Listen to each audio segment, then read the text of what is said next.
Welcome into the Steelers Talk live show. I'm your host, Jack Sperry. Today we have a bunch of Steelers news and rumors to discuss on today's program. Shout out to all the real ones that are tuning in at the beginning of today's live show. Today it was Tomlin Tuesday, so we're going to kick off today's show with the latest Steelers news and rumors. Coach T gave us the very latest injury updates as well as some of the adjustments that the Pittsburgh Steelers are making this week as they are coming off that bye week, getting ready for the Cleveland Browns on Sunday afternoon. And then in our second segment today, I'm going to be breaking down Mike Tomlin's kind of profile as an NFL head coach. I'm going to acknowledge some of the flaws that he has in his coaching style and in his management style, but also talk about some of the reasons why a lot of NFL teams, including the Baltimore Ravens fan base right now, by the way, is hoping the Steelers are dumb enough to let him go and let him go elsewhere. So I'm going to talk about some of the strengths and weaknesses of Coach T, why I appreciate him despite his flaws. Going to go into an in-depth look on head coach Mike Tomlin in our second segment today. But get the party started down there in the comment section. Spam those me's in the chat room. Right now, if you have liked today's stream for a shout out, we need at least 20 or we need at least 40 likes before we get into our first segment today. We got 150 people watching live already, only 25 likes. So I need some me's down there in the comment section. We got Robert Maxwell, Steeli, Fluvin is here, Red Dragon Hunter. We've got Shane Boone, my lovely fiance Cassie Voth is here. We got Justin Yankuski, got Chuck Dugan, we got Kevin Reed, we got Charles Leggett, we got Chris Berge. We've got Czar Craig, as always, is here. What's up, Craig? We got CJ Ross. We got Terza Bullware here. We got Eugene Payne. We got Tyreek. We got Preston. We got Keith. We've got Czar Craig. Black Wolf is here. Madden God is here. We got a good crew of Steelers fans ready to talk some football. And with that, let's bring on our producer today. Mr. Ponzi is here. And Ponzi, we're going to be talking a lot about Mike Tomlin today. Listen, man, I still think Mike Tomlin is a top 10 head coach. He's not without his imperfections, and he's not free from criticism. We have criticized him a bunch on this show. But I think the reality of the situation is no head coach is perfect. Even Bill Belichick had his down years and had his flaws, and he's considered widely the greatest head coach in the history of the National Football League. Bill Walsh had his flaws. Chuck Noll and Bill Cowher had their flaws, okay? They're still Hall of Fame level head coaches, and I think that Mike Tomlin is still a top 10 head coach in the NFL today. We're going to discuss some of the reasons why I think that later in the show. It doesn't mean he's perfect. It doesn't mean that there's not things to criticize. And honestly, it doesn't mean that the Steelers shouldn't move on from him next offseason if things don't go the way that we're hoping this season. I still think that I'm very open to moving on from Mike Tomlin if the Steelers win 7, 8, maybe even 9 games this year and a team is willing to give us a first-round pick for Mike Tomlin. I'm still very open-minded about the future of Mike Tomlin here in Pittsburgh. But I think when you stack up NFL head coaches today and you take the whole picture, all right, their philosophy on their side of the ball, team leadership, roster building, all this different stuff, okay? I think when you take a look at the totality of the profile of Mike Tomlin, he is still a top 10 NFL head coach. What say you, Ponzi? I mean, I think,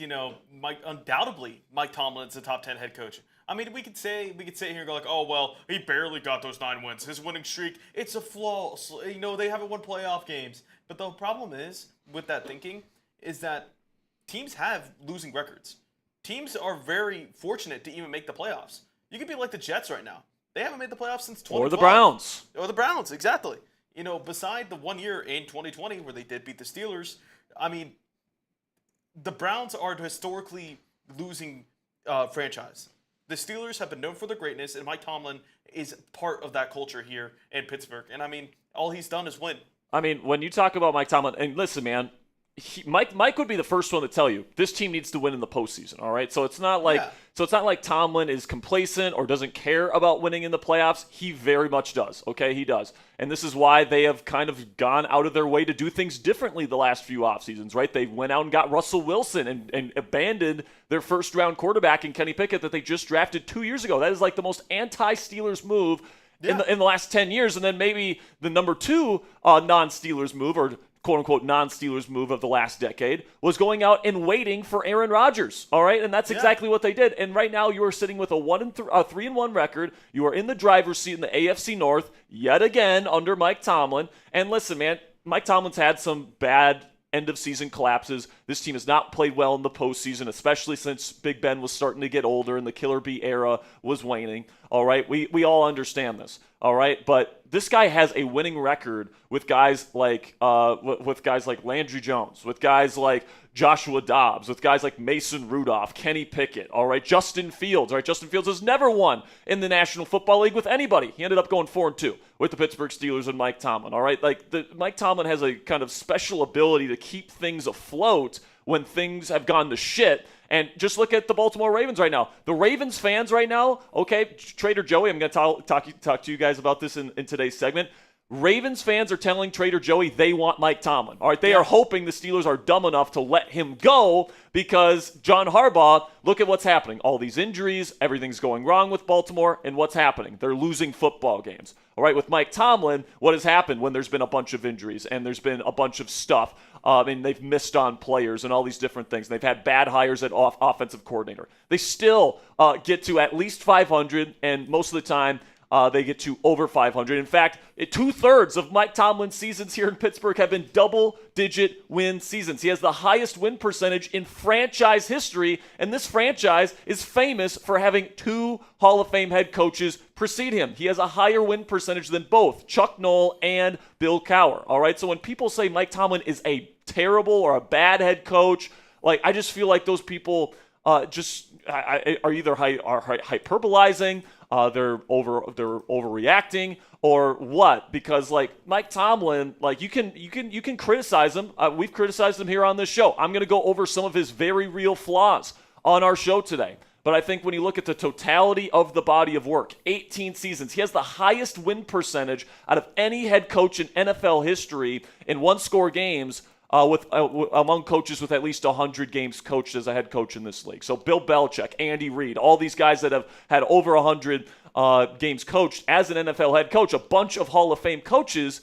Mike Tomlin's number 1 in NFL history in one-score game win percentage. All right, that is an extremely impressive stat to have under your belt here, and there's a reason why many NFL teams would probably trade a first-round pick for Mike Tomlin next offseason if he becomes available, right? So we're going to be talking a lot about Mike Tomlin today, and I think it's going to be a very interesting discussion, so make sure you guys stay tuned. But if you guys want to donate to the show, you guys can do that via Super Chat, Venmo, or PayPal. We greatly appreciate any donations that come in. It's not required by any stretch of the imagination. All we care about is that you love the Steelers. You want to talk some ball with us today. But if you appreciate the work that we do here at Steelers Talk and you want to tip us a little bit, you guys can send in a super chat. Also, if you have a question, if you have a comment, if you have a topic that you want me and Ponzi to discuss, you guys can send in a super chat. We'll put you up on screen, and we'll make sure to give you some love, all right? So you guys can get those donations in. Really do appreciate all of your guys' support. Now, I want to give a little bit of love here to someone specific here in Steelers Nation and somebody that's been watching the channel for a long time. I hope he's watching today. Gary Frank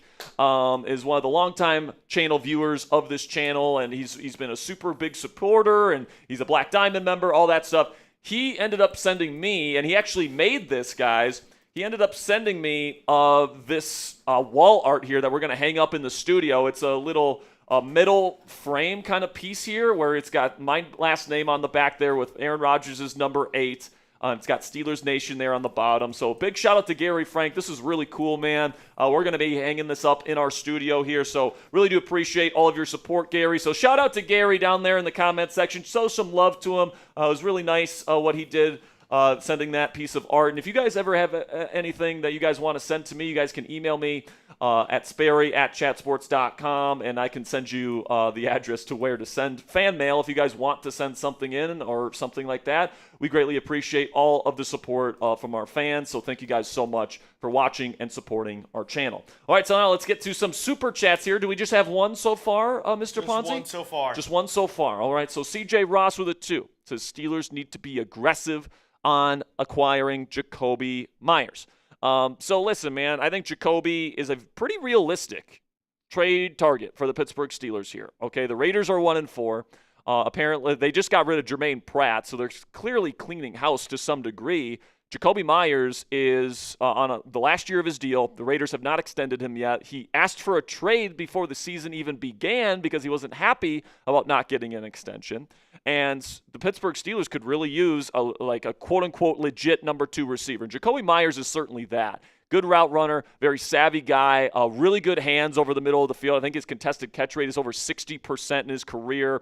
That's the type of guy that can build a lot of trust with Aaron Rodgers. And also, he's got a pretty big body. He can run block. He can do those sorts of things that, it's important in a Arthur Smith offense. So, absolutely, for the right price tag, I am absolutely in on getting Jakobi Meyers, especially if the Steelers want to play more 3 wide receiver sets. If they want to play more DK Metcalf, Calvin Austin III, and then a third wide receiver that isn't Roman Wilson, if they don't trust Roman all the way there yet, I think Jakobi Meyers is somebody that could certainly be a guy that they're interested in for the right price. Although we're going to talk about in our first segment today, Ponzi, it seems like Mike Tomlin and the Steelers, at least they're presenting like they have a pretty decent amount of confidence in Roman Wilson and Scotty Miller as their kind of supplementary type of wide receivers. So let's get into our first segment here, guys. We got the latest news and rumors, lots to talk about on today's show. Mike Tomlin took the podium. There's been some movement in the AFC North as well. And then a potential wide receiver target expresses his interest in joining the Pittsburgh Steelers again. All right, so now let's get into it right now. The latest news and rumors surrounding the Pittsburgh Steelers.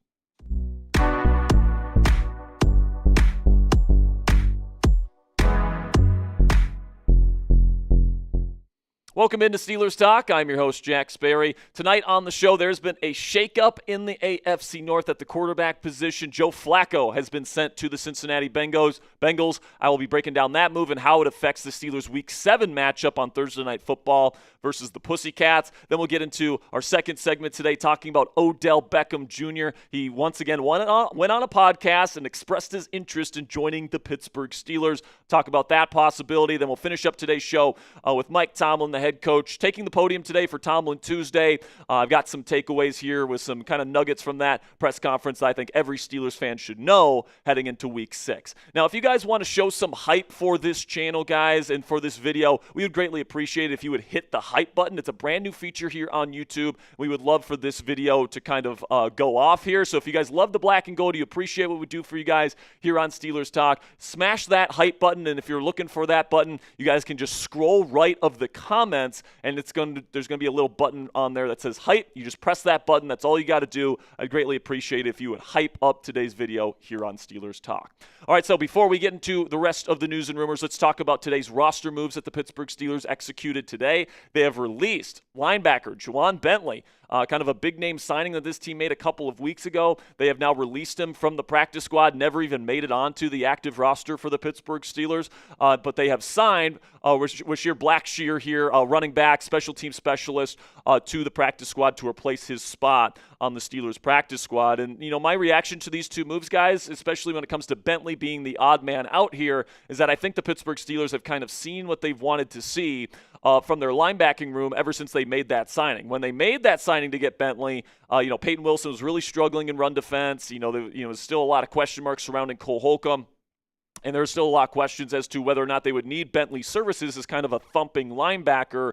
And since that point, Peyton Wilson has played better week in and week out, especially against the run. And Cole Holcomb has shown to be a very good number 3 linebacker as well. They've also been very encouraged by the play of Carson Bruner, the rookie out of Washington, especially in terms of his special teams contribution. So they don't want to let him go either.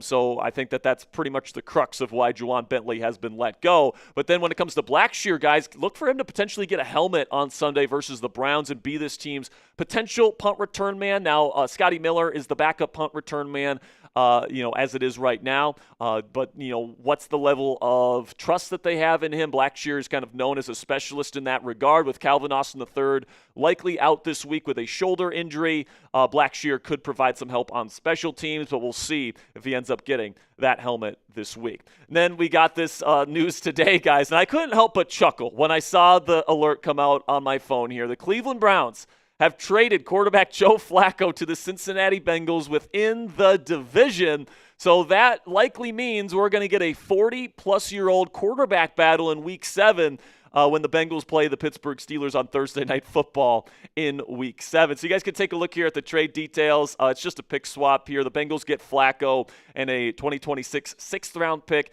Browns get a 5th rounder in 2026, so they just upgrade their 6th round pick to a 5th rounder. I think it's a good enough deal for the Browns. They're not starting Flacco. They have Shadur Sanders as a backup quarterback option in case Dylan Gabriel goes down with injury. And let's face it, Joe Flacco, once he lost that starting job, it really wasn't an opportunity for him to get another one. So this is another opportunity for Flacco to start for a couple of months here before Joe Burrow eventually comes back late in the season to try and save the Bengals season. The Bengals are currently 2-3. They've lost 3 straight. Jake Browning wasn't getting the job done. But honestly, guys, I don't think this is going to work out for Cincy. I think they probably would have been better off paying a higher price tag for either Russell Wilson or especially Kirk Cousins. But, Joe Flacco can't move anymore, and he's going to be playing behind a terrible offensive line, maybe the worst offensive line in the league. It's definitely one of them.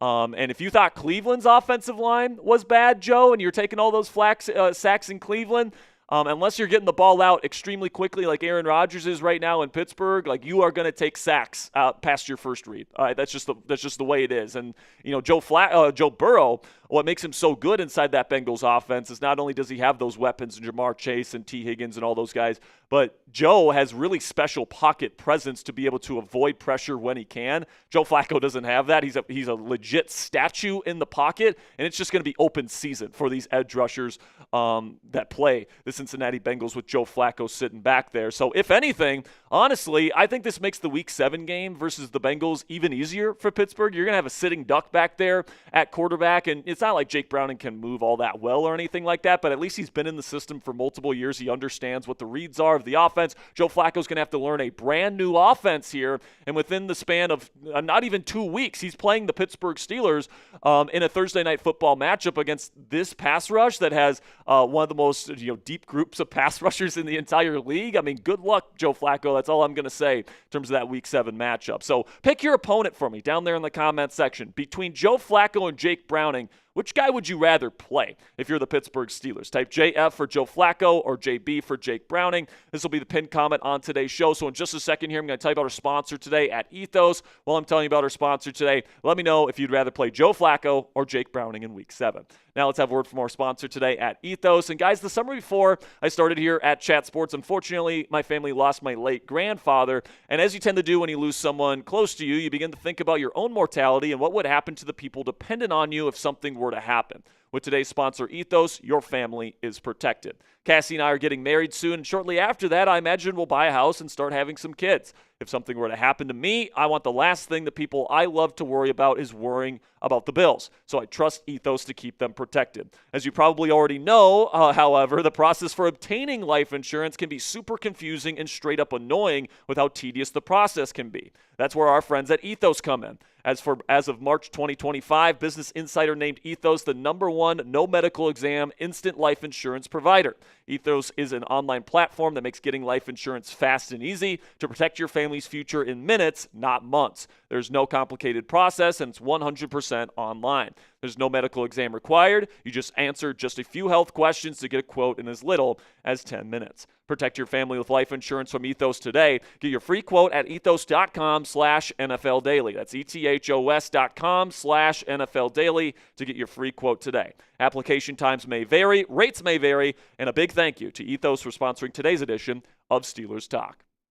So once again, Odell Beckham Jr. is being linked to the Pittsburgh Steelers as he has once again listed the Pittsburgh Steelers as a potential landing spot for him this season that he would like to play for. Now, the Steelers weren't the only team that he mentioned on the Pivot podcast this week. He did mention his former team, the Los Angeles Rams, the team he won a Super Bowl with a few years back. The Kansas City Chiefs with some of the wide receiver issues they're dealing with right now, even though it looks like they're going to be getting Rashee Rice back here very soon from his suspension. And then the New York Giants. He says he wants to play for the Giants again before he retires. And honestly, at this point, man, if you're the Giants, what do you have to lose, man? Give Jackson Dart another weapon. I would kind of like to see Odell Beckham Jr. go back to New York for one last run before he retires.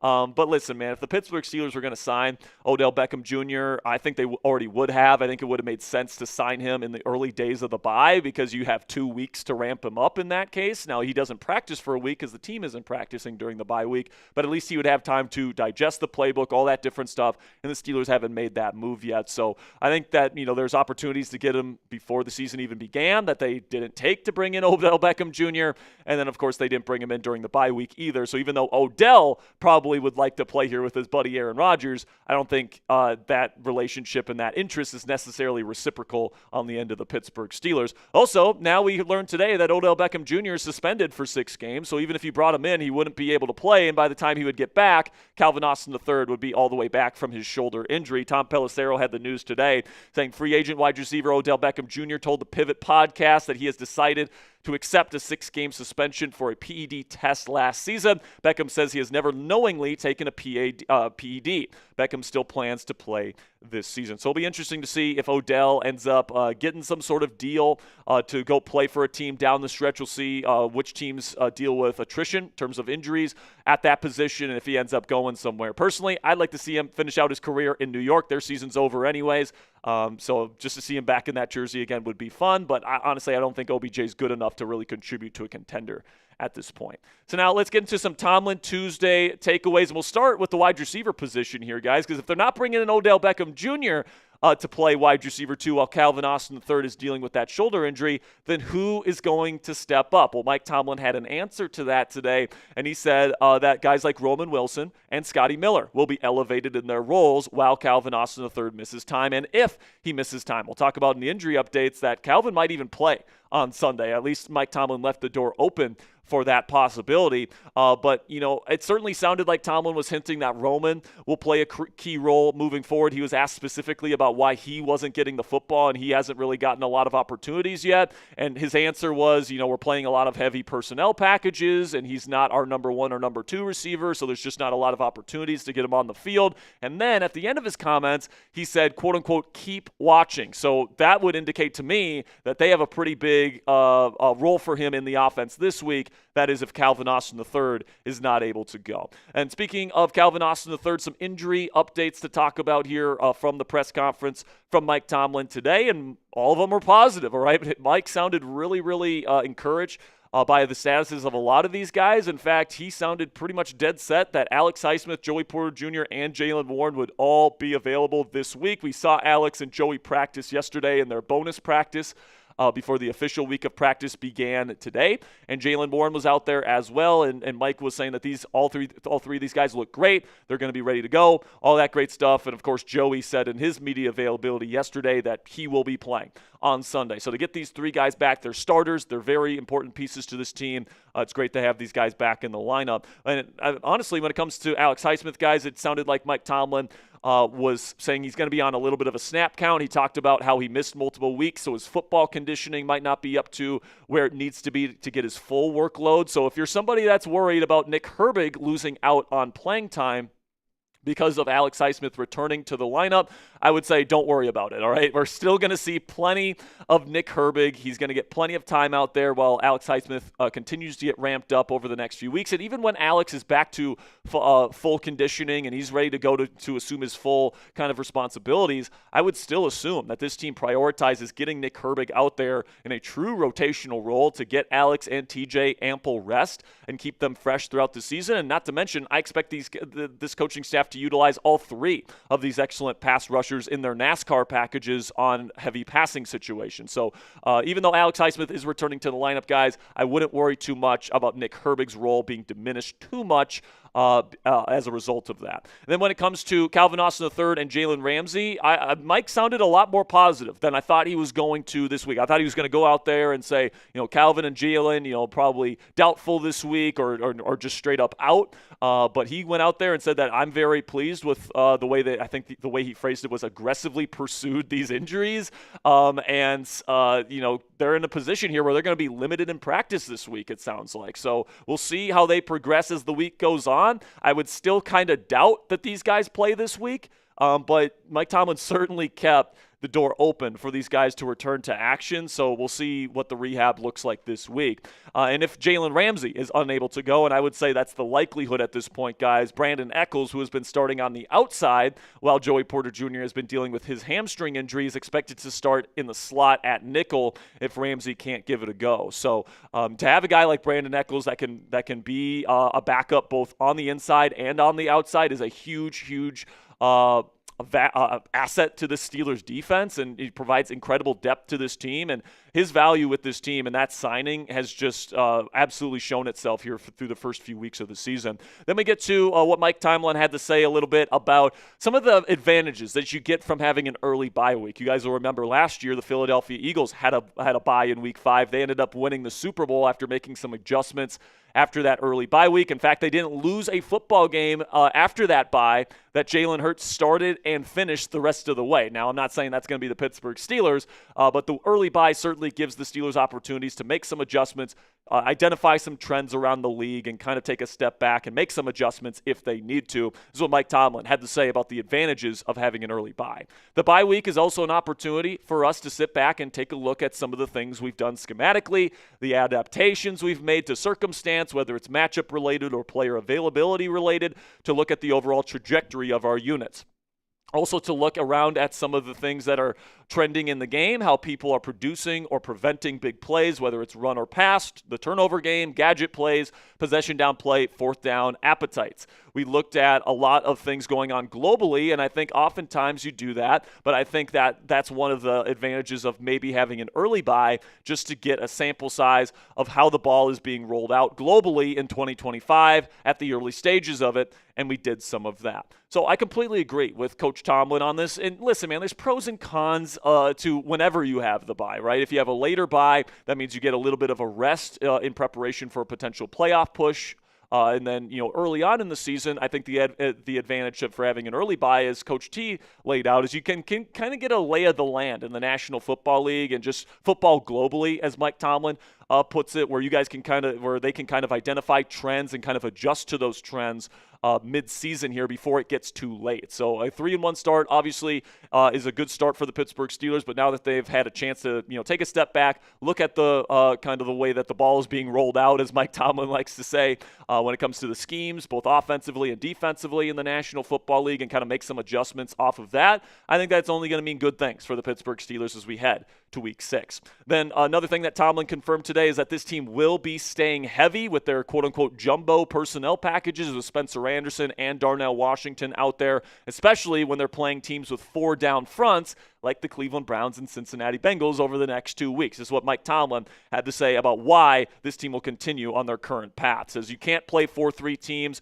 talking about the defensive scheme there, 4 down linemen, 3 linebacker teams with 150-pound tight ends. You can't. There's weight classes in combat sports for a reason. So when the edge people are 300 pounds, you better have somebody out there that looks like that animal. That was our intentions versus Minnesota, and certainly when we head into divisional play over the next couple weeks and we're playing 2 4-3 teams, chances are you're going to see more of the heavier offensive personnel. It's unfair at times to ask guys like Pat Freiermuth and Connor Hayward to block 4-3 ends. That's not realistic if you want to have a real good run game. And I couldn't agree more with Mike Tomlin, which is exactly why I have been preaching on this channel that this team needs to stick with this formation and with these kind of heavier personnel packages, because it's working, all right, especially against these kind of 4-3, really in the modern NFL, it's a 4-2 defense because people kind of live in nickel nowadays. But teams like the Vikings, like the Browns, like the Bengals, that are going to sit in 4-3, and they're going to sit with 4 down linemen.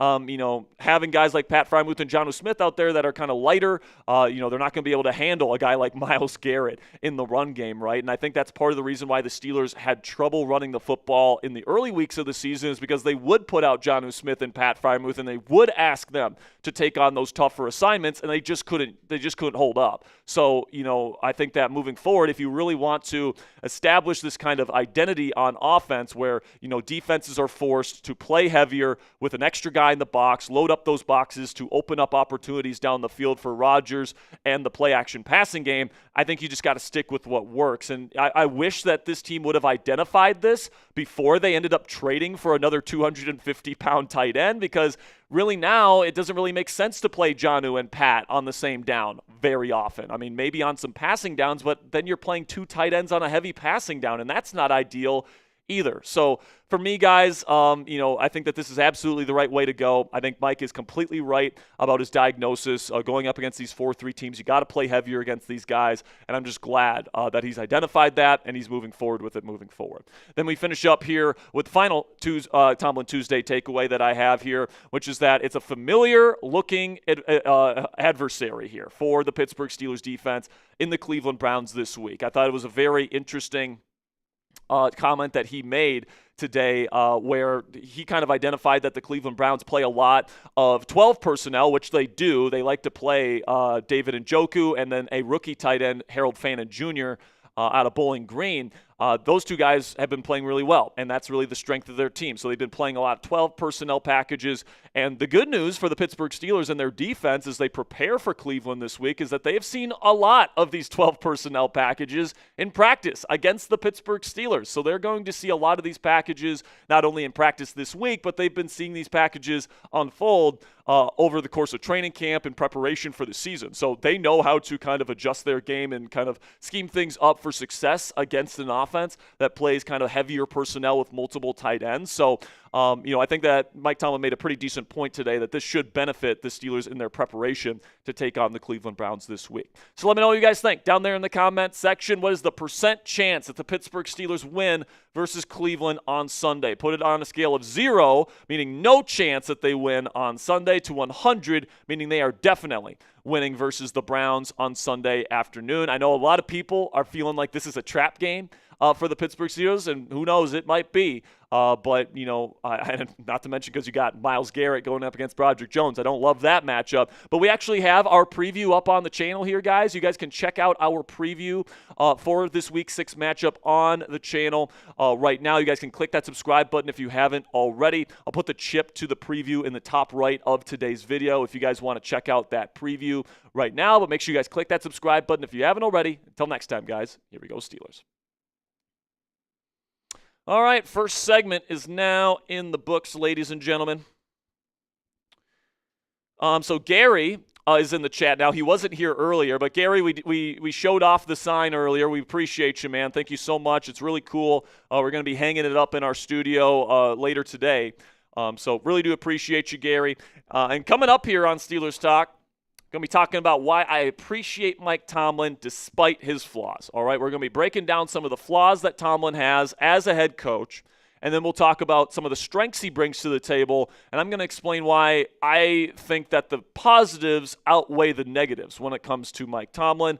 And, I know Steelers fans are tired of hearing about it, but, his win percentage and all these different things, that's proof of it, all right? It really is. He gets so much flack.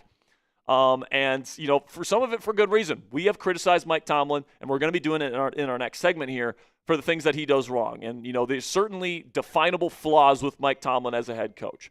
But there's a reason why most of the channels right now, you talk about the Miami Dolphins, you talk about the Cleveland Browns, you talk about the Ravens, you talk about a lot of the channels here at Chat Sports that know that they're probably going to be looking for head coaches next year. They want Mike Tomlin, all right? Mike Tomlin's at the top of their list, all right? And there are reasons for that. And I just think it's fair to be fair to Mike Tomlin. We should acknowledge some of those strengths that he does bring to the table. I feel like people want to be either pro-Tomlin and not look at any of the flaws, or they want to be anti-Tomlin and not acknowledge any of the positives.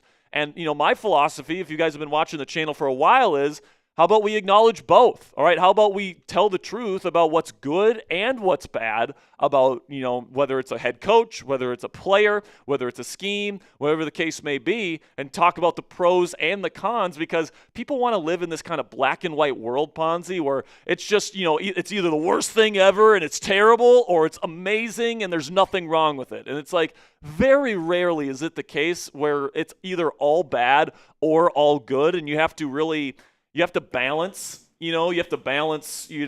what that balance is, and you have to kind of come up with the solution to the problems that you have. But we're going to explain here why I think, the positives with Mike Tomlin do far outweigh the negatives, and I think he should be more appreciated. I mean, I think, in the NFL, this is just my philosophy, in life in general, it's a yin-yang. For every good, there's bad. For every bad, there is good. You're going to have a great head coach in Mike Tomlin, but there's going to be some bad qualities about him. You're not going to have a perfect head coach. Andy Reid, considered probably the best coach in the NFL right now. What is his team's record right now? 2-3? Yep. And by the way, what was the thing with Andy Reid before he got a clock management? Well, clock management, and that he couldn't win the big game. Exactly. I mean, how many years did he go without winning a Super Bowl, without winning an AFC conference championship game? Well, in the conference championship, it was actually pretty good because it was 6 years. Well, he only went to one Super Bowl. Yeah. He only went to one Super Bowl with Eagles, and then there was a big gap between when they went and lost in the Super Bowl with Philly versus when he went to his first Super Bowl with Kansas City. There was a big gap there, and people were like, "Man, this guy can't win the big one." All these different things, undisciplined coach, and now you talk about Andy Reid, maybe in the top 3 all time in NFL head coaches ever, because he finally got the quarterback, and guess what happened when he got the quarterback? He ended up leading multiple Super Bowl runs, and I've been saying the same thing about Mike Tomlin for years. All right, he's gotten this team to 9 and 10 win seasons with dog shit at quarterback. Literal, not literal, but figurative dog shit over the last several seasons. And I think Big Ben, Kenny Pickett, Mason Rudolph. With all due respect to Mason, I love him as a backup, but he's not like a guy you're going to win a Super Bowl with. Russell Wilson, Justin Fields. How are those two doing right now? By the way, they haven't even won a fucking game. This team won 10 games with those two last year. All right, so one is benched. One probably should be benched. Yeah, exactly. What are the people in Baltimore saying right now, Ponzi? They're saying if we had Mike Tomlin, we wouldn't be in this situation right now. Because what they're saying is John Harbaugh needs everything perfect to have success. And they are pointing to a guy like Mike Tomlin who has had to deal with guys like Duck Hodges, Kenny Pickett, Mitch Trubisky. And listen, man. Washed Mike Vick. Yeah, Mike Vick, late in his career, when we love Mike Vick here in the Steel City. Absolutely. But the only quarterback, Mike Tomlin only has one quarterback in 18 years that has a losing record with him. It's Mitchell Trubisky. Just one. And he's had to deal with a bunch of backups. All right. I just feel like, it's okay to criticize Tomlin when he does shit wrong. And we're going to do that here in a second. All right. I think there's very definable weaknesses with Mike Tomlin, but people want to act like he's a terrible head coach and doesn't know what the fuck he's doing. And I just think that I just don't know how you can have that perspective, man. I just don't. All right. Then we got $2 here from Bernard. How many super chats do we have here? We have one more after this. All right. 2 super chats. Says Mark Madden is a hater. Said Tomlin is a bad head coach. I mean, Madden is just he makes a living off of negative commentary. All right.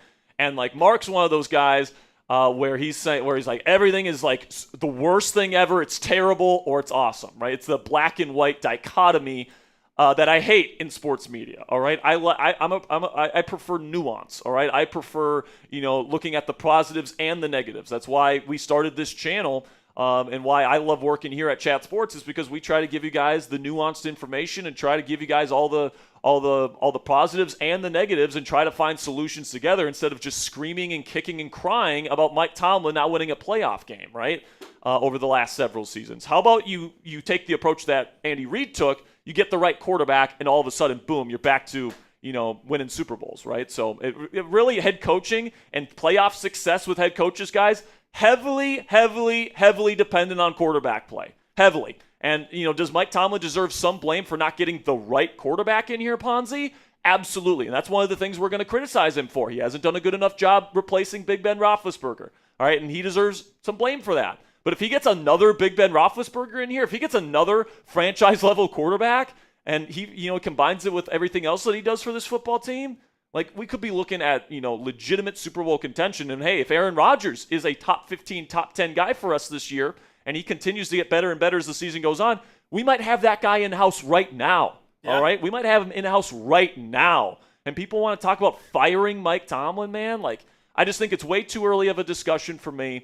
And, if you think that he's like a terrible head coach, like if you think he's a bottom 5 or bottom 10 head coach, like I have to disagree with you. I just do. $5 from Black Wolf says we have to keep our foot on the gas in this game. If we get up by 10 points, don't just run, short pass, then 3 and out. That's what I hate. Listen, man, I'm going to say this right now, Black Wolf. I think when you get up, you want to keep pounding the football. All right, and this is why I'm going to say that, Black Wolf, all right? Myles Garrett's going up against Broderick Jones. All right, if you're going to get pass happy all of a sudden when you're up 10 points, I don't know if that's a winning formula. I think that the Steelers' winning formula this week is to get into these jumbo formations, all right, force Cleveland to play a style of football that they're not comfortable playing. They usually base out of nickel. If you go to Spencer Anderson and Darnell Washington in those jumbo looks, they're going to have to play heavier, which they're not used to doing, all right? And then if they do get heavier and they do put that extra man in the box, that's going to open up downfield passing opportunities in the play action game for Aaron Rodgers, right? So you got to – I think that, I want the offensive philosophy to remain mostly the same as the game goes on, all right? I want to be able to establish the run early, and I want to be able to keep it going when and if the Steelers get a lead, because what happens when you run the ball effectively? The defense gets tired, and it runs the clock, all right? That doesn't mean you can't throw in play-action passes and, keep them on their toes. They absolutely should do that. But, like, the bread and butter of this Steelers offense has to be the run. It has to be. You don't have a good enough pass protection. You don't have good enough out-of-structure playmaking from your quarterback to rely on the passing game necessarily, all right? You got to be a team that plays from in front. You have to be a team that runs the football at will. And I think with these jumbo formations, you're able to do that better than, if you're trying to play pass happy and all that stuff. I don't think this team is built to play that way. So I really want them to stick to their identity and frankly, run it down their fucking throats. I would absolutely love to see that. Neutralize Myles Garrett's impact on this football game.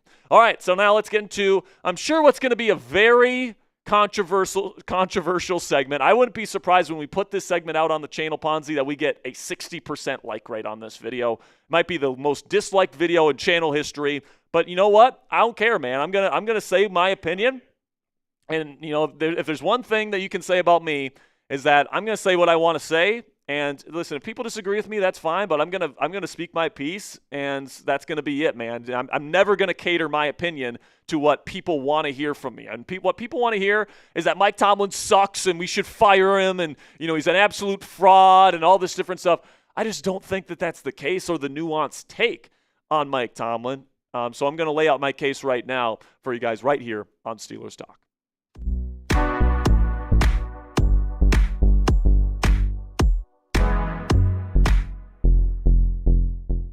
Ladies and gentlemen, Pittsburgh Steelers head coach Mike Tomlin is not a perfect head coach. In fact, he has very definable flaws in his coaching philosophy, in his team-building philosophy that we have talked about quite a bit on this channel.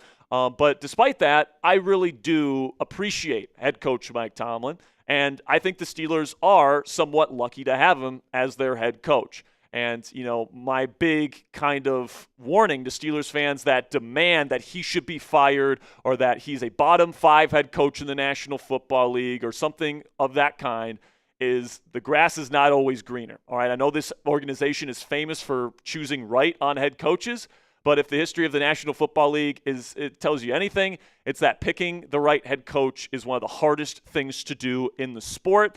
And you have found a guy that has given you stability over almost a 2-decade stretch. And obviously he hasn't been able to give us the playoff success that we are expecting here in Pittsburgh as a fan base. And by the way, Mike would be the first one to tell you that it hasn't been good enough in the postseason. That's why they've kind of acted kind of abnormally these last 2 years, going out and getting Russell Wilson and Aaron Rodgers as their starting quarterbacks late into their career because they're tired of waiting. They want that playoff success. And they're not just sitting around just, going with Kenny Pickett hoping that he's going to get you a playoff game. They're actually doing something about it. And on today's show, I'm going to acknowledge Tomlin's flaws as a head coach, but we're also going to take the nuanced approach here, and we're going to not only mention the flaws with him, but we're going to talk about what he brings to this football team and why this organization has remained the most stable organization in professional football over the nearly 2-decade stretch that he has been the head coach of the Pittsburgh Steelers. So before we get into it today, Give me true or false down there in the comments section. Mike Tomlin is still a top 10 head coach in the NFL today. I believe this statement is true. We're going to talk about some of those reasons why later in the show, or type F for false if you think Mike Tomlin is a fraud. All right, so now before we start, I want to say here, guys, even though I appreciate Mike Tomlin, and I think he is a good NFL head coach, I am open to parting ways with Mike at the end of the season, especially if the Steelers underperform this year and they're going to be embracing pretty much a full-scale rebuild next year. I don't know if Mike wants to be a part of that, and I don't think the Steelers necessarily want Mike to head up another full rebuild in Pittsburgh. And, frankly, a full-scale rebuild would be new territory for the Pittsburgh Steelers. So I am okay trading Tomlin if the season falls apart, and I think that is the way that it would happen, all right? I think if the Steelers do move on from Tomlin, it would be, hey, we won 7, 8, maybe 9 wins. It's not good enough. We want to kind of rebuild here with a new franchise quarterback that we draft in the draft. We want to bring in a new head coach. We're going to trade Mike away, and I think you could probably get a first-round pick out of him because the demand for a coach like Tomlin that brings the stability that he does is so high, especially for some of these organizations that can't find stability to save their life. So I would absolutely be open to trading Tomlin. But at the same time, I can still appreciate him and what he's done for this organization and the strengths that he does bring to the table. All right, I feel like in the conversation with Mike Tomlin and Steelers Twitter and all these different things, you either are anti-Tomlin and you think he can't do anything right and he's just terrible, and then there's the pro-Tomlin side that doesn't think that there's any flaws with him, and if you criticize him at all, then you don't know what you're talking about and all this different stuff. And I think both sides are wrong. All right, today I'm going to try to bring a little bit more of a nuanced conversation, talk about the flaws, but also talk about the pros and why, in my opinion, the pros outweigh the cons. But the cons do exist with a guy like Mike Tomlin, so let's talk about the very definable flaws inside Mike Tomlin's profile. And by the way, guys, every head coach in the National Football League has their flaws, all right? There's guys with less flaws, etc., and I wouldn't say Mike Tomlin is number one on my list of NFL head coaches, but even Bill Belichick, the greatest head coach in the history of football, in my opinion, certainly has his flaws as a head coach, all right? So just because Tomlin has flaws doesn't mean that he is all the way bad. So we'll start here with a very, very fair flaw to call out with Mike Tomlin, which is his game management, all right? He doesn't go for it on fourth down nearly enough, in my opinion. I don't think he manages the game, particularly in the fourth quarter, all that well. I think he's uber conservative, punts the ball on 4th and 1 far too often.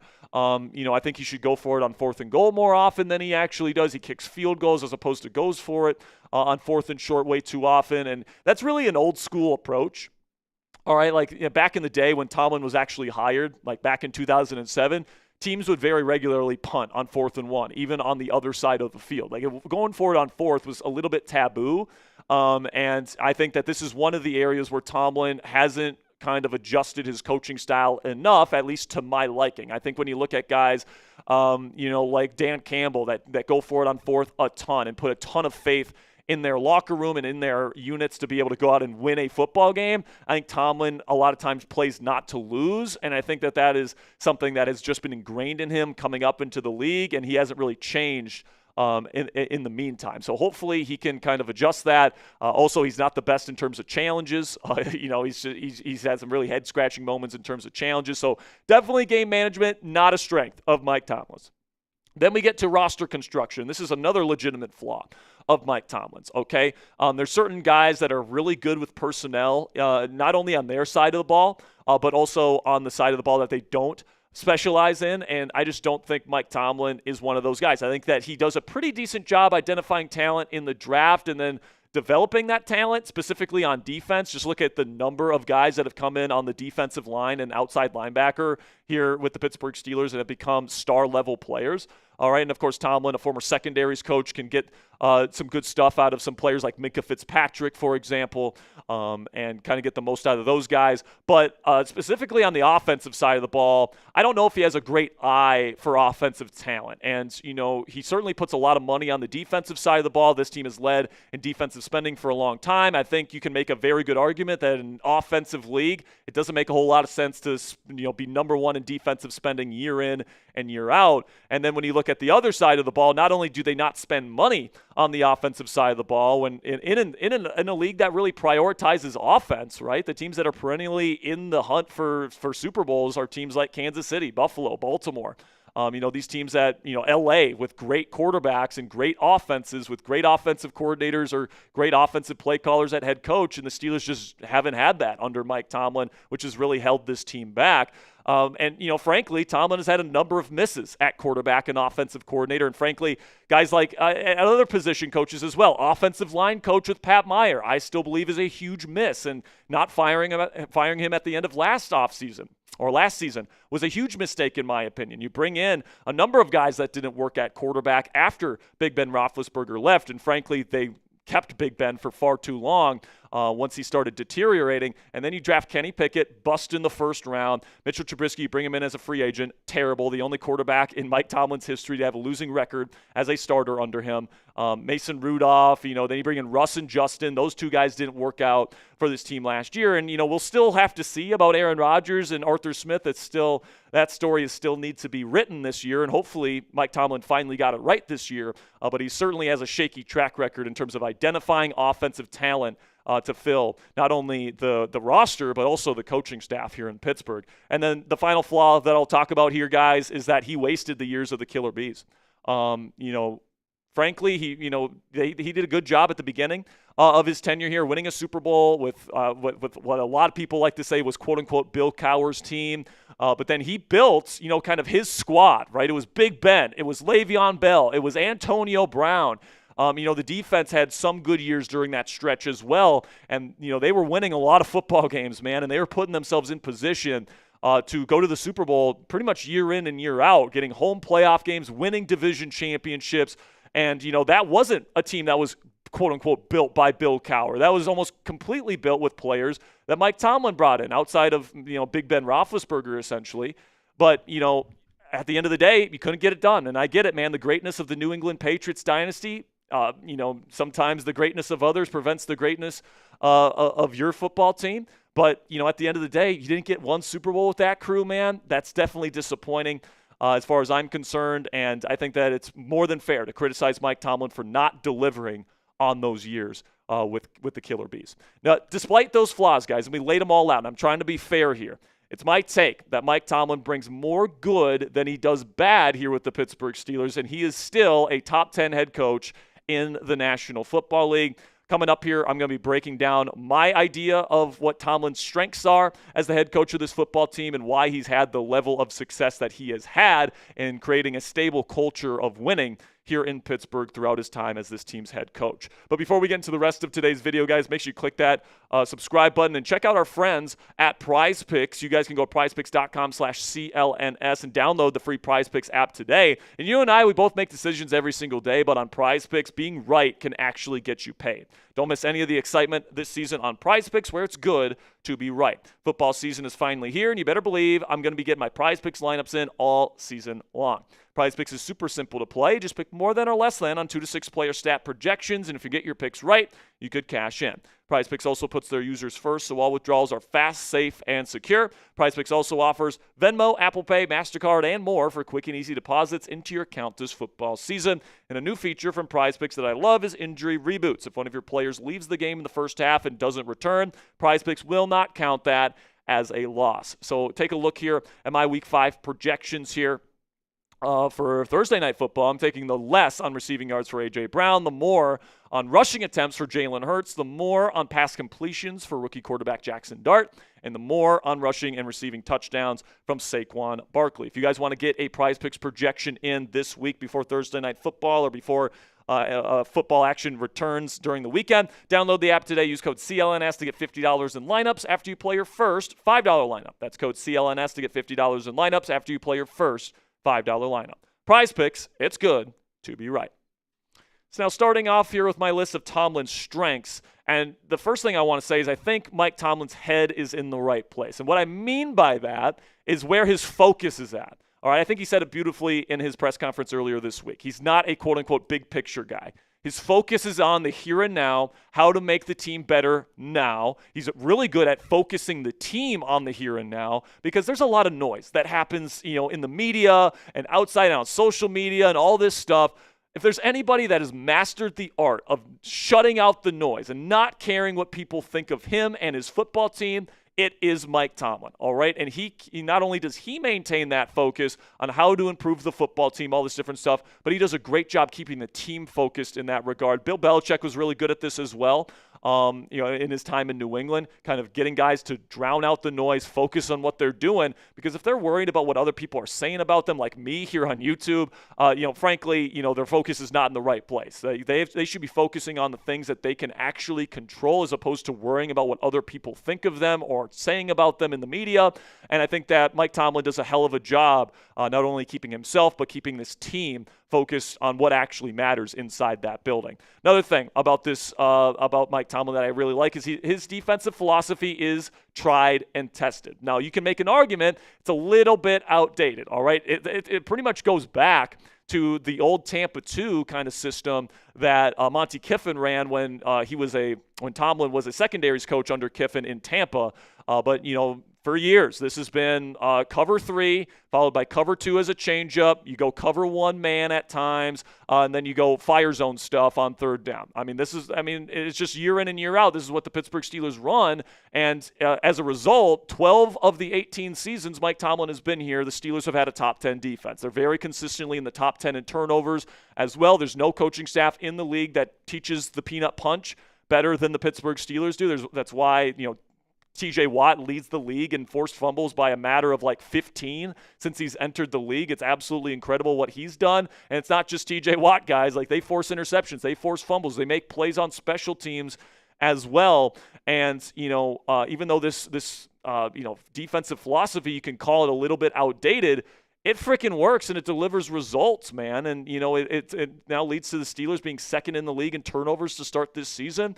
They certainly have some kinks that they need to work out, but as this defense and especially the secondary continues to play better, I expect this Steelers defense to be able to really do some good stuff. And by the way, they have actually made some adjustments to this defense to this point. And, this is something I actually think is a strength of Tomlin's that people think is not a strength. People think that he's like this super rigid guy that never changes anything about himself or the team or anything like that. But I think he's actually pretty willing to be flexible. And we've seen this not only in the past, but we've seen it this season, all right? In my opinion, with the injuries that the Steelers have dealt with in the past to Big Ben and other players and all this different stuff, you have to be able to adjust to be able to stay afloat in those situations. Just look at what the Baltimore Ravens are doing right now. They're 1-4 right now, and they've completely collapsed because of injuries and all these different things, and they weren't even really that good beforehand. And now Ravens fans are really bashing John Harbaugh and the coaching staff for not adjusting. But, the Pittsburgh Steelers have had a 500 record with Duck Hodges starting a number of games for them, right?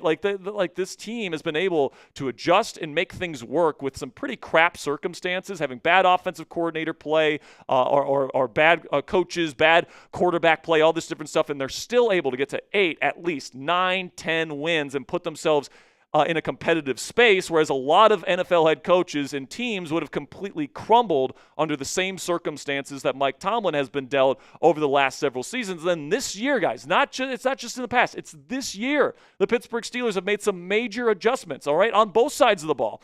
On offense, for example, they started off the season playing a lot of 12 personnel with both Jonnu Smith and Pat Freiermuth on the field. Now they've shifted to more of a jumbo formation offense where you get a 6th offensive lineman out there and Darnell Washington. That was a big switch right there to be able to get this run game going, and I think it's going to completely open things up for the Pittsburgh Steelers moving forward in both phases. Then on defense, they went from playing heavy 5-down fronts to start this season, and then versus the Minnesota Vikings, they played a lot of 4-down fronts, and they did a lot of creeper blitzes and simulated pressures, and they did a lot of quote-unquote creative stuff that a lot of people criticize Tomlin and Terrell Austin for not doing. So you have to give the Steelers credit for making the adjustments that they have made. And I think if you're blind to the adjustments that they have made so far this season, I think that's your problem.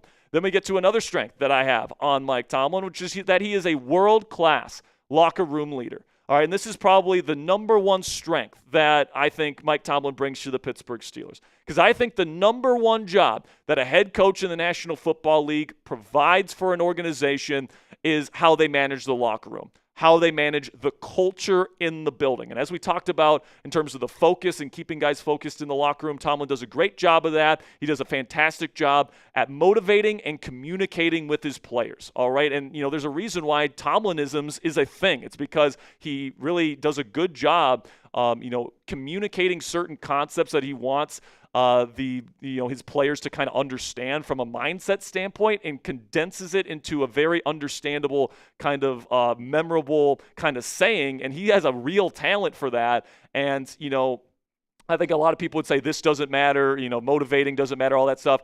I think it's the most important thing a head coach does, man, because if you got a head coach that's sitting in front of a room in a team meeting and players don't believe in that guy, things are going to devolve very quickly when you start losing football games. But the thing about Pittsburgh Steelers football, man, these players are always bought in. They never lose focus, no matter what their record is, no matter how many games in a row they've lost. They're always locked in because Mike Tomlin is such an effective communicator and motivator.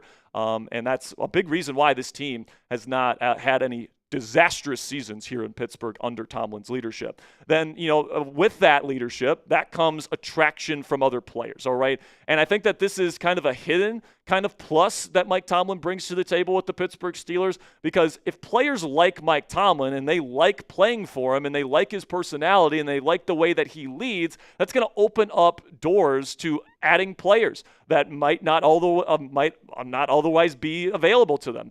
Players might take discounts to stay here in Pittsburgh. All right. And then, we see guys like Aaron Rodgers, star players, come to Pittsburgh. Why? They say it in their introductory press conferences. I came here because of Mike Tomlin. All right. So if Tomlin was not here, we would not have Aaron Rodgers right now. We probably would have ended up drafting a quarterback.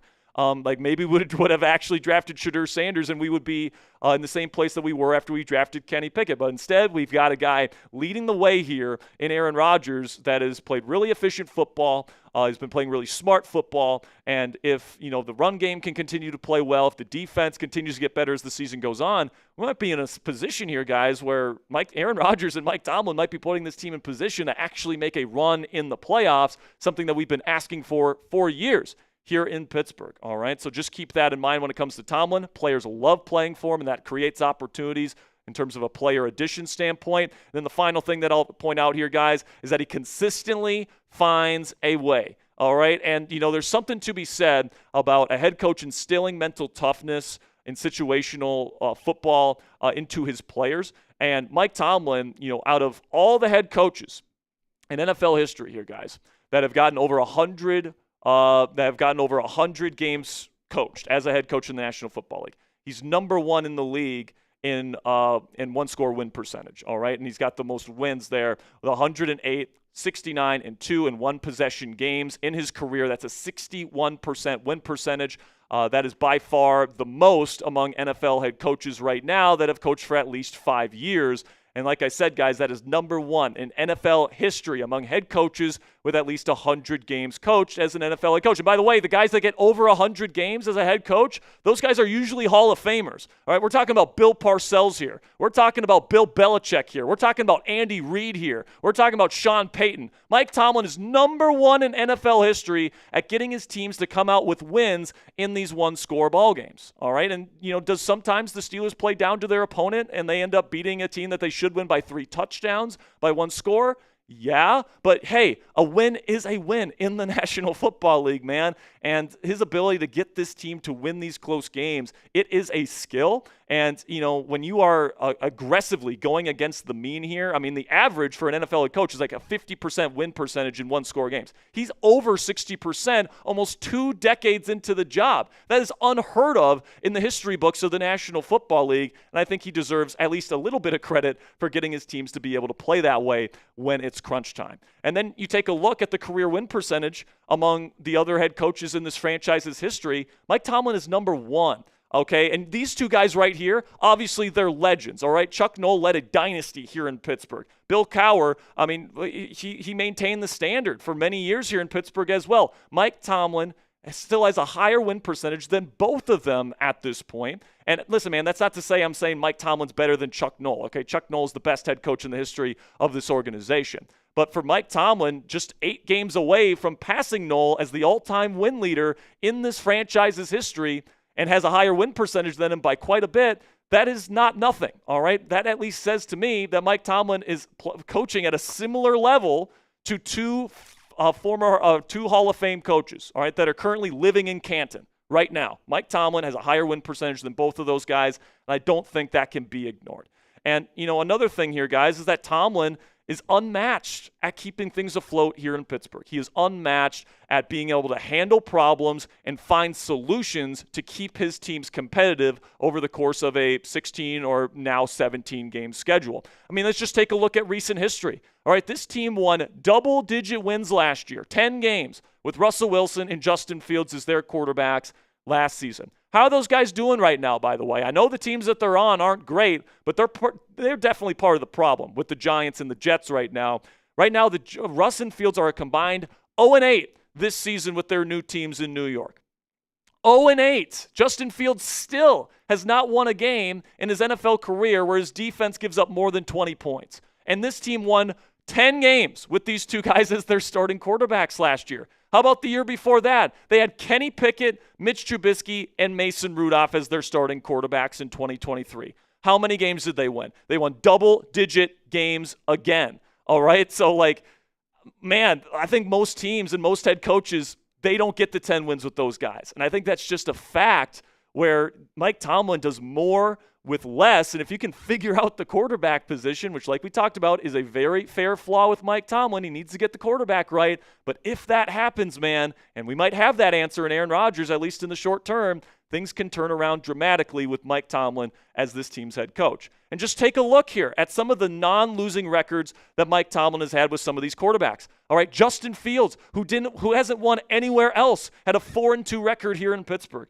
Kenny Pickett, who has been abysmal everywhere else that he has gone. I mean, Philly, he had some success there with Philly last year, but I don't think anyone's saying he's a starting level quarterback right now. He had a winning record here in Pittsburgh under Mike Tomlin. Mason Rudolph, who most people consider a backup quarterback, has a winning record under Mike Tomlin. Duck Hodges, Byron Leftwich, Michael Vick, Charlie Batch, Joshua Dobbs, Dennis Dixon, and Landry Jones, all backups, all have winning records with Mike Tomlin. So that tells me, guys, that Tomlin is doing something to keep these teams afloat when the quarterback play is not up to standard or not up to the level that Big Ben was providing. And if you can give Mike Tomlin another Hall of Fame level or franchise level quarterback like Big Ben was, just like Andy Reid when he got Mahomes, just like Belichick when he got Brady, all of a sudden the good head coach mixed with a good quarterback means that you can compete for Super Bowls. And frankly, I think that the quarterback is the bigger reason why the Steelers have not had success in the postseason as opposed to Mike Tomlin's coaching.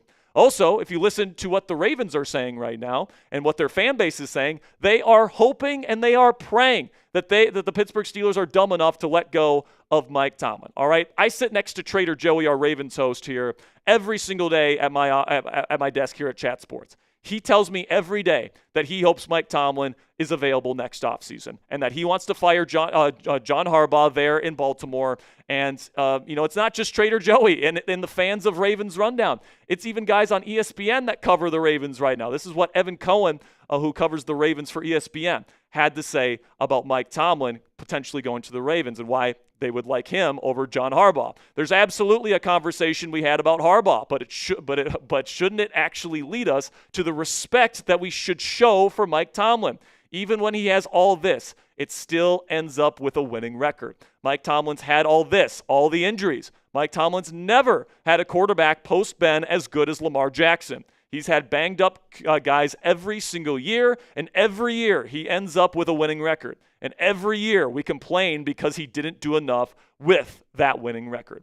And listen, guys, I'm telling you right now, it's not just Ravens fans that want Tomlin, all right? We have a bunch of channels here at Chat Sports, and the hosts of those channels keep telling me, please let go of Mike Tomlin. Please let go of this guy so we can hire him. We'll give you a first-round pick for him, is what some people even tell me. And I think that's what the Steelers would actually get for him. I mean, if Sean Payton got what he got in a trade, if John Gruden got what he got in a trade, what is Mike Tomlin, a guy with his track record, future Hall of Fame resume, going to get on the open market with a team desperate for stability like the Pittsburgh Steelers have right now? All right, so I think that it's fair to criticize Mike Tomlin. Absolutely. And hell, I said at the beginning of the show, if the Steelers do not play well the rest of this season, they have 7-8 wins, whatever, I'm perfectly fine letting them go, especially if you're getting a first-round pick in return in a trade. But I think we have to have a little bit of appreciation and a little bit of gratitude for the stability that he's provided this organization in a league that is designed to not be stable. You are not supposed to have this level of success or relative success over a long period of time. The parity in the National Football League is what it's known for. It's year-to-year difference. Not with the Pittsburgh Steelers, or at least not really. This team has been winning, double-digit games for 2/3 of the seasons Mike Tomlin has been the head coach. I think it's pretty impossible for a bad head coach to do that over an 18-year stretch. Just my opinion. I will always appreciate Coach Tomlin, even if this is his final year in Pittsburgh. He brought this organization a Super Bowl. He deserves credit for that. He will be in the Ring of Honor one day here. He will be in the Hall of Fame one day. He will be living in canon alongside Coach Knoll and Coach Cowher, and I think he deserves a little bit more respect from the fan base that he provides so much stability for here over these last 2 decades. So what say you guys? Let me know down there in the comment section. Is Mike Tomlin a Steelers legend for life because he has won a Super Bowl with the Pittsburgh Steelers? Give me a yes or a no down there in the comment section. For me, as somebody that acknowledges Mike Tomlin's flaws as a head coach, my answer is unequivocally yes. And now I know this one was a bit of a longer video, guys, and I really do appreciate all the real ones that stuck with me here. Even if you disagree with me, I greatly appreciate you guys. Let me say my piece here and listening to my arguments. If you guys made it to the end of the show today, I want to show you some love down there in the comment section. So type real one if you made it to the end of today's video. And make sure you guys click that subscribe button because I'm going to be giving you guys my unvarnished take on the Pittsburgh Steelers every single day during the 2025 season and beyond. I'm going to tell you the pros, the cons, the good with the bad. And if you guys want that nuanced Steelers content here on YouTube, 100% free, make sure you click that subscribe button right now. All right. Got a list from Bernard Nixon here. Bernard, I feel like you ask me a question like this every single show. Do you think Aaron Rodgers having 4 MVPs is impressive? No, it's not impressive. Honestly, no. MVP. How many people have won 4 MVPs? Did Brady get there? How many NFL players If I had the list off the top have of my won head, 4 MVPs? Manning and Brady, the only ones I could think of. So right now, no, he has the most ever. The most? So yes, Bernard, Yeah. I think it's impressive that he has the most MVPs in league history. Yes, I do. Peyton Manning. Oh, never mind. Peyton Manning has the most with 5. My mistake. Aaron Rodgers is the only one with 4. So Manning's the only one with 5. He's probably the best ever regular season quarterback in NFL history. Then you got Rodgers with 4. Then you got Brady with 3. And I think there's a number of players that have 3. But yes, Bernard, I think having 4 MVPs. I mean, he's got the silver medal in that regard, but silver's eye, you know? I mean, especially, we consider Peyton Manning the best regular season quarterback of all time. Yeah. It's just, not even a question. Brady's great with the playoffs, too, but, regular season, Peyton Manning. But, Brady's all-time GOAT. 100%. Tom Brady backs A-Rod up. Yeah, we talked about it on yesterday's show, actually. Aaron Rodgers was called still a surgical passer by the GOAT himself, Tom Brady. Now, I'm sure Brady would like to say, hey, man, I'm the only quarterback in NFL history to play well into his 40s. But, listen, man, I think if I'd have to rank quarterbacks right now, I think I'd probably put Rodgers somewhere around 15th. And you might think that that's not great, but, there's a lot of really good quarterbacks in this league, guys. For a guy that's immobile and somebody that, is as old as Aaron Rodgers is, for him to still be 15th in the league, I mean, that's a win for the Pittsburgh Steelers. And frankly, that's all the Steelers need. They just need a top 15 guy, man. They've had, They've made the playoffs and gotten double-digit wins with bottom, not even top 25 guys. I'd say bottom 5 quarterbacks. Yeah, bottom 5 quarterback play the last several seasons. I'll take top 15, man. I really will. But if you were to give me A-Rod this year or Big Ben in his last years, I'm taking A-Rod. A-Rod still has his arm. Ben lost his arm. Yeah. That was the big problem with Ben is he couldn't move and he didn't have an arm. Rodgers can't move, but he actually has an arm. I mean, he has thrown some dots, some seeds this season. 100%. It's crazy. All right, $2 says Flacco worries me. LOL. He does not, Bernard, for me. No. Now maybe I'll eat these words. It's very possible. Get clipped. Seems like there is always at least one game a year that the Steelers should win at home. Well, even though they're not home in that game, but it seems like there's always a game Steelers should win that they do not. And I think a lot of people think that's specifically a Tomlin trait. Most head coaches lose a game that they should most seasons. Like, people in Pittsburgh feel like you can never have a trap game, ever. And it's like, I hate to break it to you, man. The trap games are going to come. They just are. They happen with Andy Reid and the Chiefs. They should have beat Jacksonville yesterday. They're a better team than Jacksonville. They lost. Andy Reid's considered a top 3 head coach in NFL history. Like, come on now. But, like, yeah, I do think the Steelers will win these next 2 games. All right? I'm honestly more scared of the Browns than the Bengals. I think I am too. Because the Browns have a really great defense. They have a really good defense. There is a matchup nightmare on that side of the ball with Myles Garrett going up against Broderick Jones. They have a decent run game. They don't turn the football all that often. Judkins has been really good. Like, really good. Yeah, so, like, if the Steelers have another game where they struggle to stop the run, might not be great. Yeah. So hopefully they can come ready to go. And by the way, you listen to Mike Tomlin today at the press conference. He's not taking this team lightly, man. It's a very and that's another good thing about Tomlin, man. People say that he takes opponents lightly. That is such fucking bullshit. All right, like you listen to him talk about teams every single week at these press conferences. He is not underestimating these guys at all. All right, he was praising the Cleveland Browns today like they were the fucking Philadelphia Eagles. All right, like he understands the challenges that the NFL presents week in and week out, and sometimes he doesn't come with a good game plan. Sometimes the players don't execute. That's life in the National Football League, guys. Like, good luck finding a head coach that literally every single week has his guys playing perfectly. All right, it just doesn't happen in this league. It just doesn't happen. All right, so the best you can ask for is a guy that gets teams to play better than what they're supposed to be playing consistently and winning in close games, because that's life in the National Football League. Can you win close games? Can you get the most out of your players? Can you make adjustments based on injuries? All those different things.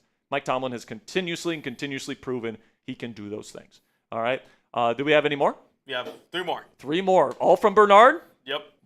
Man, Bernard, you're just a menace, man. Says, I'll take Tomlin over Zach Taylor.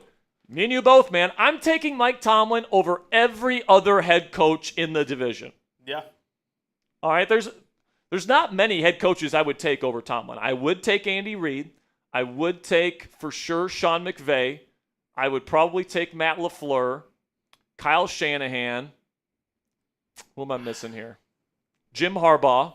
You think you'd take Jim Harbaugh? I would think about Harbaugh. He's really good with personnel. I really agree. I'm not taking John Harbaugh. I'm not taking Stefanski. By the way, Stefanski has a below 500 record all-time as a head coach. He has 2 Coach of the Year trophies. I mean, to be fair, that 2020 roster was impressive in, what he did with the Browns. And then 2023, it was basically, what? Joe Flacco? I would be willing to bet my life he's the only head coach in NFL history to have 2 Coach of the Year trophies with a losing career record. I mean, I'm not necessarily saying what he did those 2 seasons was unimpressive or anything like that, but I think it was impressive. I think he deserved it. Like I said, I think those seasons were impressive, but it's still embarrassing that you're the guy that's won 2 Coach of the Year trophies and you still don't have a record above 500. And by the way, that goes to show you how difficult it is to win consistently in this league. You have a coach in Kevin Stefanski that has won not 1, but 2 Coach of the Year trophies, and he has a sub 500 record. Mike Tomlin, almost 2 decades into his career as the Steelers head coach, is over 60% in his win percentage. That's unheard of. It's crazy. Unless you're like Bill Belichick or like a Hall of Fame level coach. That's unheard of. Yeah. So people want to run Tomlin out of town. And it's like, listen, man, if they win 7 or 8 games this year and you're embracing a reset and you're going into a rebuild and all that stuff, I get it. All right. Especially if you get a 1st-round pick out of him. I get it. All right. He's not a perfect head coach, but he's not the worst head coach in the league, or he's not fucking terrible like people want to say he is. Jacob's asking, what about the Buccaneers head coach? I assume Bowles. Todd Bowles. I would take Tomlin over Bowles. I think Tomlin over Bowles. I think I got let me see here. I do think though, like in terms of, I think like at least the top 3 that I have is Andy Reid, Shanahan. It's not much really beside that. There's not a lot. No, like honestly, there really isn't. Mike Tomlin. I mean, there's a reason why people call Steelers fans crazy for wanting them gone. I don't think, like as much as I think LaFleur's done a great job there in Green Bay. I think, if Steelers had Jordan Love, I think I might take Tomlin. Dude, honestly, Love holds that team back. He does. Yeah. He's one of the most inaccurate quarterbacks in the league. He throws boneheaded interceptions.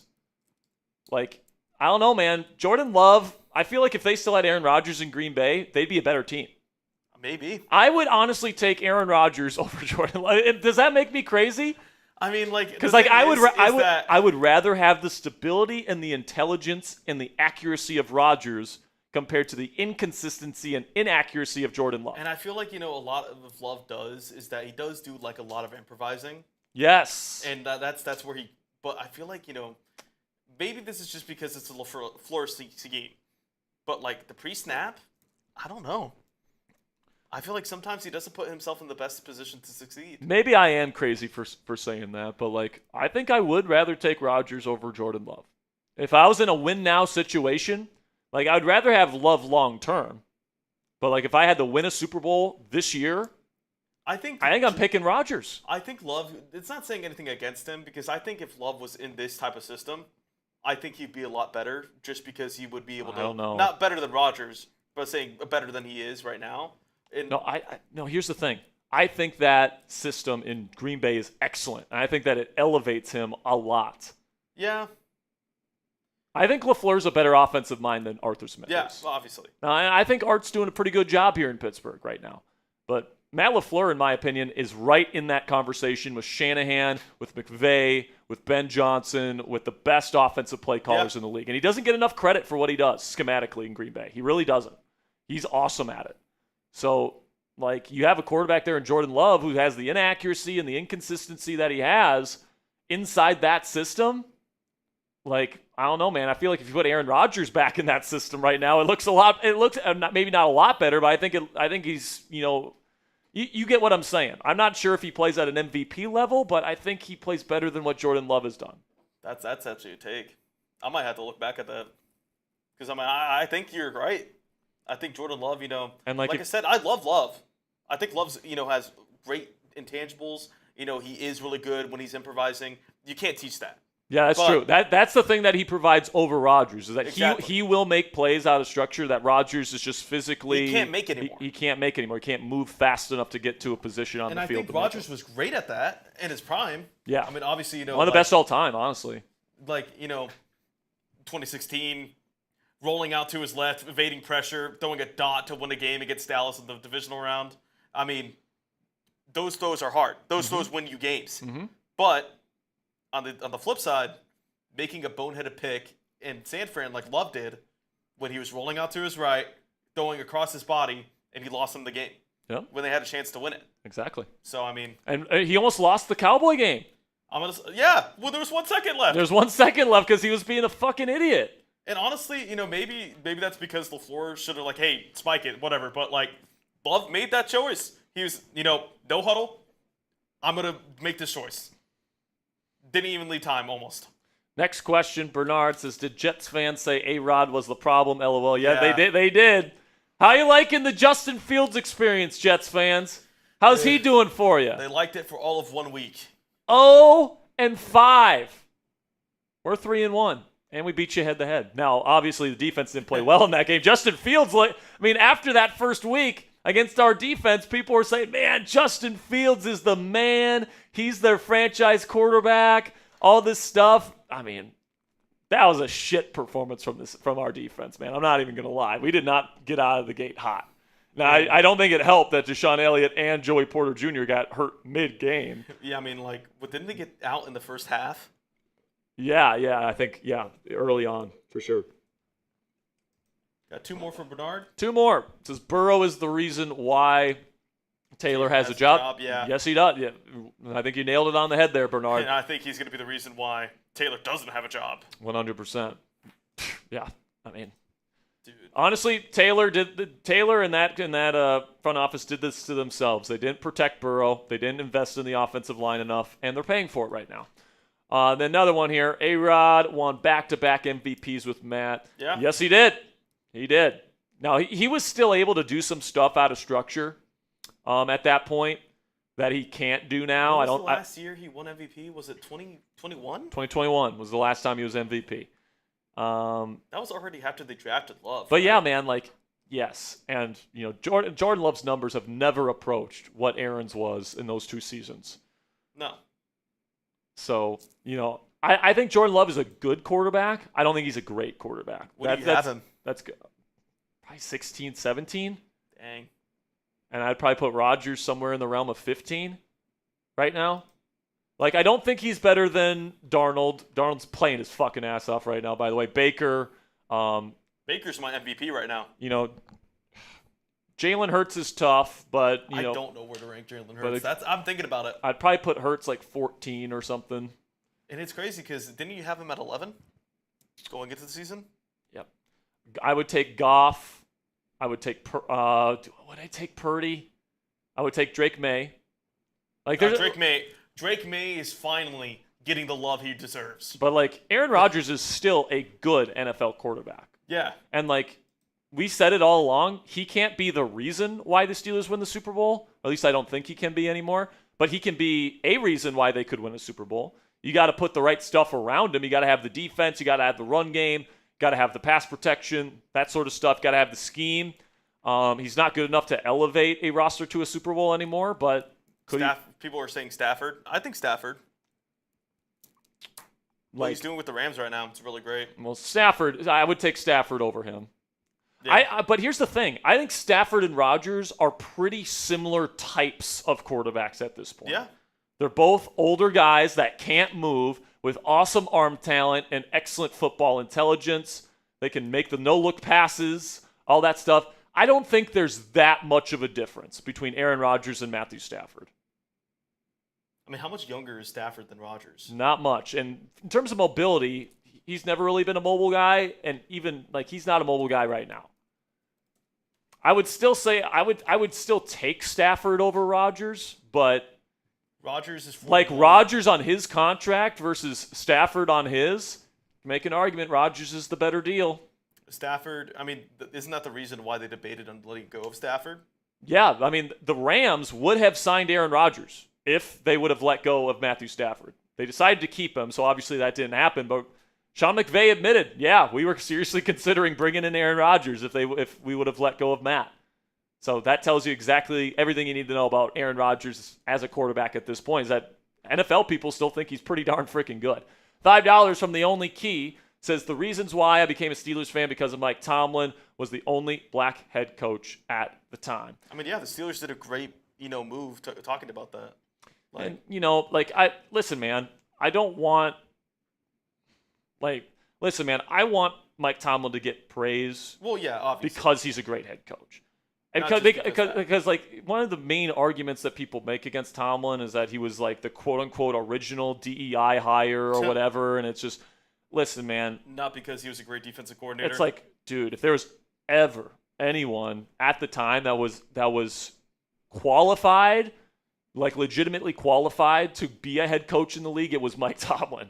All right, he had an awesome defense in Minnesota the year before. Honestly, people viewed Mike Tomlin when he took the Steelers job the same way they talk about Brian Flores right now. That's crazy to me.